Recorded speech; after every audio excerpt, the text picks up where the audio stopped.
Okay, so I'm going to talk about the bee hotels. This is the best resource I found. Olivia mentioned Michigan State and the work they're doing. This is from their extension office. So if you just basically do a search for bee hotels, Michigan State, this PDF will come up, or you can just email me and I'll send you a copy. So basically, Olivia's gone over much of what we need to know. This is sort of the natural version of a bee house. For Facebook, I'll turn it sideways. I think we had a couple of people watching. And finally, Ellis Ralph said, "Well, I just turned my laptop sideways."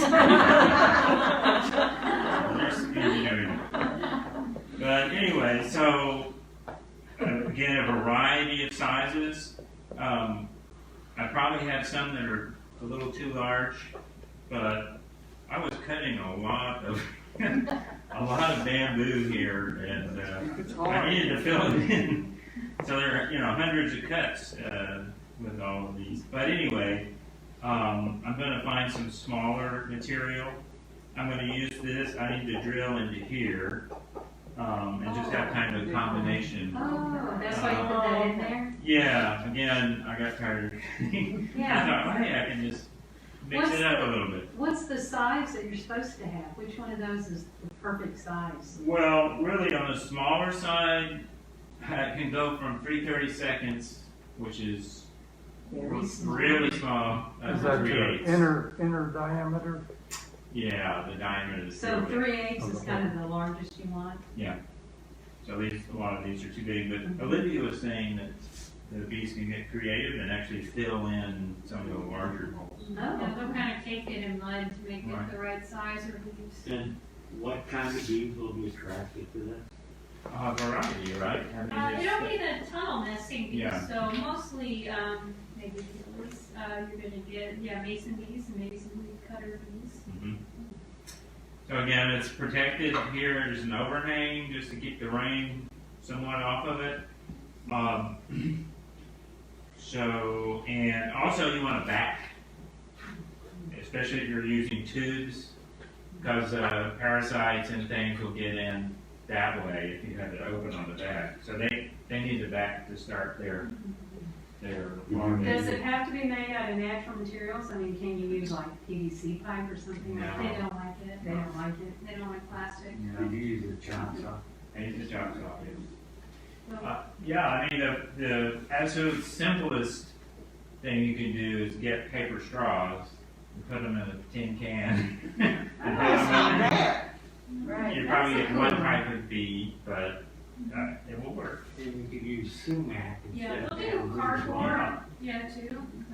Wood cardboard, they just don't seem, they don't like anything too slick, so plastic and glass is kind of Oh, ouch. hard for them to. Yeah, and this site has a list of actually plant material you can use. I just ran out a minute ago, and you can use like Joe Pye weed, any kind of weed or plant that has a hollow stem. So this is just pulled out of our debris pile. This is going to be good because it's a cane, it's not a bamboo, but it's perfect actually to fill in the blanks here. I need a lot of smaller pieces. So, and this will cut very quickly. So do you have to have like it totally filled in? No, Oh, no, so you can have one that was like had a quarter of them filled in or something? and- sure. Will they go in those spaces? I don't think they go in between. I like the tunnels, round tunnels. Also, I need to clean these out. Some of them are kind of, but you can kind of see what this is kind of same as Olivia showed, but this is the same example. They suggest painting the structure that the bees like to paint. Oh. Yeah, but you don't want any kind of wood that's painted. They don't like that to drill into. But Oh. you can just take them off. I mean, there's a simple way to do it. That's cool. Yeah. So Do they like it to be horizontal like this instead of right here? All of them I've seen are horizontal. And how far off the ground would you like hang this from a tree? Oh, the Bird tubes, mouth? yeah. Yeah, you hang them up in the air. They suggest underneath, Really? but What? But Underneath? any particular height more ideal than I another? didn't see anything about that. The height? Yeah, like 10 feet up, 8 Oh, feet not that up, high, close not to that the ground. high. I'd say 2-3 feet off the ground, or, I don't know, 2 to 5 feet off the ground is kind Just of. something so a predator can't. Yeah, they're not, these don't fly real high. Oh, They don't, yeah, they don't want something 2 feet off the ground. Yeah. So Oh, I This like is- that. Oh, look at that. That's cool. this is a different version. You're just using wood and drills. This is a Grand Hotel. Oh. This is sort of a combination of my architecture career. That's the Kate Jones Yes. design. So a variety. What size is it? Their recommendation is that the larger the hole, the deeper it needs to be. So, and they recommend a range between high end of 6 inches, which are these larger, these 3/8 inch holes, and then the smaller 1/8 inch holes are like 3 inches. So that gives you a range. So I had 4 drill bits, a 3/8, quarter, 3/16, and 1/8. Oh, I like that. So, Yeah, that one looks much more doable. yeah. Now, what kind of bee is going into the 1/8? I mean, that is small. This is Yeah. a mason bee leaf cutter bee. Uh-huh. I'm not sure what will go on the really tiny ones. Well, But they say they Find said, out. they Now, said, how they deep, said they wouldn't have vacancies. So, how deep did you say to make them? well, the larger holes are 6 inches. The large hole and the smaller ones are 3, so in that range. The thing is about drill bits is they are usually too short for that. I was wondering about that. So you can go to Lowe's or order online long drill bits. This is a Oh, wow. 3/16. So what I did is just put a piece of tape at 4 inches for this one, Uh-huh. and then you just drill up to that point. Wow. Oh, that's good. Yeah, Oh, that makes sense. but it's a lot of drilling. I would recommend a plug-in sturdy drill. You go through a lot of batteries if you. Oh. But, you know, You have anything the will work. address of places you can buy them. I'm You sorry. can buy them. I'm sure. Yeah, you can buy these. Yeah, where you have some of that information on your Uh, file. I don't know that it's on here. I don't remember seeing that, but you could, I'm sure you can find it online. Is there any limit to how many holes you can have? I mean, is there like too many or too few? Well, I say 3/4 apart. But I mean, just the quantity of holes, like you've got, you Yeah, know, bunch. 50 or something. Yeah, Is that, I mean, right. good or bad or? No, they can be kept in real high densities, as long as they have enough Okay. food. And have you seen one of these in action? Oh, yeah.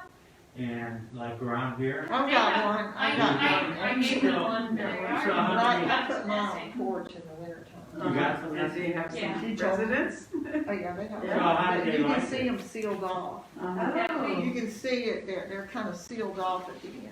Yeah, they put their mind at ease. Yeah, but Olivia told me that, she suggested I bring it in and put it on the porch for the winter, so I Yeah, have two of them. that's a question I had is can it get too cold for it where they all die in the, The cold's not so much of an issue, but I think, I told her to put it on the porch just for a little bit more protection for me. I have a, So like some red, predators. Yeah.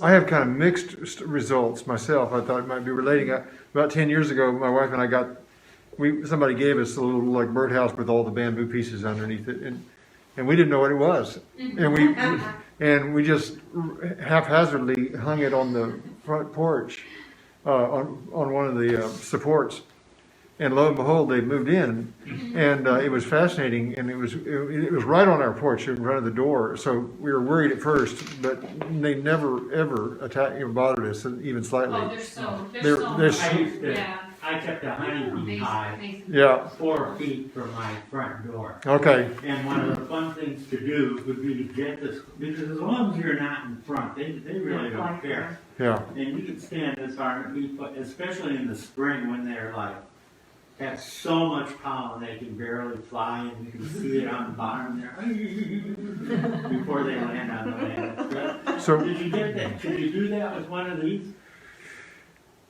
Because if you're like, just stand like this and watch. Oh, them. yeah. Yeah. To me, I would just You really got enjoy nothing it. Oh, yeah, it was- No, they wanted to, I work with these bees in the lab and I pick them up on a almost daily basis. I've handled thousands and thousands of them, and they can sting. They're so unlikely to do it, and it doesn't hurt nearly as much as a honeybee sting. Well, no, if you have a kid come over to my house and they take a stick and they decide to start doing this, they get stung. But if That's you're a life just, lesson. but if you're just watching like this, they don't do anything. One thing that surprises me about this that's a lot different from a honeybee house is there's no landing strip. oh, No, they just go right into the hole. They don't like landing strip. They don't need it. Wow. So if you use bamboo for your tubes, you need to drill it to drill through the segments? That's a good question. I avoided the segment. Actually, I used that part in the back in most of these. So that They're pretty long. so I cut it at the joint Okay. at one end and just open it the other. Oh, that's a good idea, because then somebody can't get in from the back. our success with that was very short-lived. I mean, it went for 2 years, and we were delighted and watched it closely, and then it stopped happening. And I don't know what changed, for sure. It was, they were all pretty large holes compared to these, you know, they're like bamboo. And how long ago was it? It was a good 8 or 10 years ago. And then we got some that were tubes, they were PVC tubes full of paper tubing. And we've never had anybody interested in those at all. And I put them on a south-facing fence, and I tried to do it all, and I put an overhang over it, you know, and had no luck with that. But this has got me reinvigorated. I'm gonna try again. Yeah. Are you still on Fritz? Yeah. What's that? Are you still on Fritz? Yeah. So you're in town, so In town. had something to do with But it was really exciting when it happened. Yeah. And like you say, they plugged every hole with something. There are lots of bees around. I mean, lots of It was so fun to watch them emerge. Oh, so you got to see him coming out? We and did. stuff. Oh, how Yeah, fun. we'd see them Not every. Yeah. all of mine are, I'm new at this, they're not all filled in like that, that would be wonderful, but. Yeah. And I worry about, like, she was talking about like mites and different things, and that might have been. Now that makes me wonder what that's probably what happened to ours because we didn't. There's some You know. parasitoid wasps too that'll get in and lay their eggs inside. Oh. Well, I So saw mine some did just ants clean it out. making their. I know. We never did anything to it. You know. Will varroa mites go for most of these? No, varroa mites just go for honeybees. I just wondered if, like, in the very But they have their own mites. hot summer, you could like hose it and then just put it like, you know, right out in the sun, like on a. Try to kill the log, mites. Yeah. And see if that, because the sun just kills so many things. I agree. I agree. That'd be When worth it's a just that try. intense sun, like, I don't know. I don't even want to use chemicals. There was, A couple of questions. I think that's a good question. I had a question because I think I heard you say this, but I just wanted to make sure. But thinking about, you said that that different kinds of bees would use the same Yeah. hotel? So they don't antagonize each other? Usually not. I mean, it kind of depends. Sometimes you will have kind of a pushy species that will maybe dominate the nest, but I mean, in general, they're happy to nest right alongside members of their own species, and sometimes even other species. Yeah. Just depends. Like we do have one called the it's the horn-faced bee. It's a Japanese mason bee. So it was brought over, and it's a little bit more aggressive than some of our native mason bees. So sometimes they can, push native bees out. But yeah, for the most part, they're not super aggressive with each other.